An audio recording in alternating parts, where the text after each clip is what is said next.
Cette rétrospective débute par les discours du président de la République démocratique du Congo, son Excellence Félix Antoine Tshisekedi Tshilombo, sur l'état de la nation le lundi 8 décembre 2025 à Kinshasa. D'autre part, sous la médiation du Qatar et avec l'appui de l'Union africaine, nous avons conclu à Doha le 15 novembre 2025 un accord cadre entre le gouvernement de la République démocratique du Congo et l'AFC M23 qui fixe les piliers d'un futur accord de paix global et définitif fondé sur les désengagements militaires de l'AFC M23, les cantonnements, les désarmements, la démobilisation et la réintégration ainsi que sur le rétablissement de l'autorité de l'État sur l'ensemble des zones occupées. Ensuite, une mission de coordination de haut niveau déployée par les programmes DDRCS au lendemain du lancement officiel des opérations de désarmement et démobilisation des combattants Mobondo qui avait confirmé sur le terrain la solidité de son leadership et la crédibilité de son dispositif opérationnel. Pendant 2 jours, les coordonnateurs nationaux, les professeurs Jean de Dieu Désiré Ntangantita avaient conduit une inspection approfondie du site de Mbakana, devenu l'épicentre d'un processus de paix inédit sur l'axe Mai-Ndombe. Dès son arrivée, les coordonnateurs nationaux avaient visité les différentes zones du site, observant de près les dispositifs d'accueil, les circuits de sensibilisation des candidats au DDR et les mécanismes d'enregistrement biométrique. Cette présence au plus haut niveau a permis de vérifier la conformité des étapes techniques, de s'assurer de la qualité du travail des équipes et de contrôler l'utilisation de la main-d'œuvre d'appoint mobilisée pour soutenir les opérations.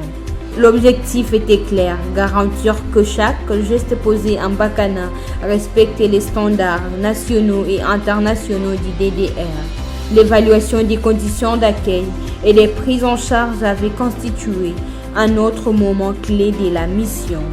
Les coordonnateurs nationaux avaient échangé directement avec les bénéficiaires, les personnels d'appoint et l'équipe PDDRCS sur les conditions de travail, la situation sécuritaire et reçu leurs recommandations pour analyse. Il avait également testé les capacités de l'unité médicale, vérifiant la disponibilité des kits de soins, la réactivité du personnel et la coordination avec les services psychosociaux chargés d'accompagner les ex-combattants, souvent marqués par des traumatismes profonds. La mission avait aussi permis un dialogue technique avec les équipes opérationnelles du PDDRCS afin d'évaluer la fluidité des opérations, d'identifier les contraintes logistiques et de renforcer le mécanisme de coordination interne. Les échanges ont mis en lumière la nécessité d'ajuster certains paramètres, notamment en matière de transport, de communication et de gestion de flux, alors que le nombre de combattants pourrait dépasser les prévisions initiales. Sur le plan sécuritaire, le coordonnateur national avait tenu plusieurs réunions avec les FARDC, la police nationale et les services spécialisés. Ensemble, ils ont analysé les risques d'infiltration, les tensions résiduelles entre communautés Téké et Aka, ainsi que la sécurité des axes menant au site. Cette évaluation avait permis de renforcer les mesures de protection autour du camp et de consolider la coordination institutionnelle indispensable à la réussite du processus placé sous le leadership de son Excellence Félix Antoine Tshisekedi Tshilombo, président du comité de pilotage du PDDRCS. Au terme de cette mission, le PDDRCS avait démontré une fois de plus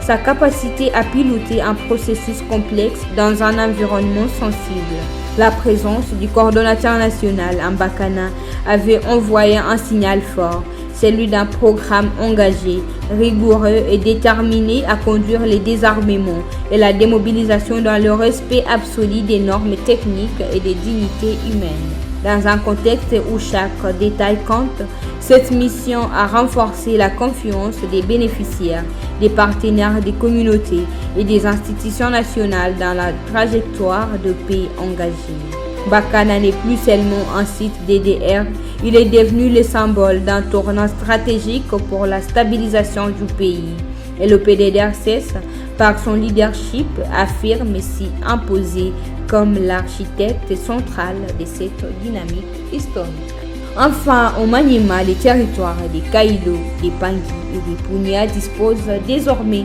chacun d'un cadre de concertation pour la paix et appui au programme CCPAP. Les communautés de ces entités, qui viennent de franchir une étape décisive dans leur marche vers la paix durable et la mise en œuvre effective du PDDRCS, saluent l'installation de ce cadre.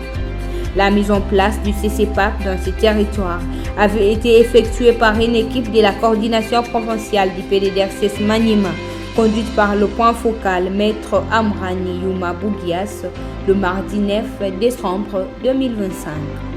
Les communautés et toutes les parties prenantes des territoires concernés n'ont pas manqué de témoigner de leur satisfaction à la suite de l'installation de cette structure stratégique destinée à renforcer l'ancrage communautaire des programmes de désarmement, de mobilisation, relèvement communautaire et stabilisation PDDRCS.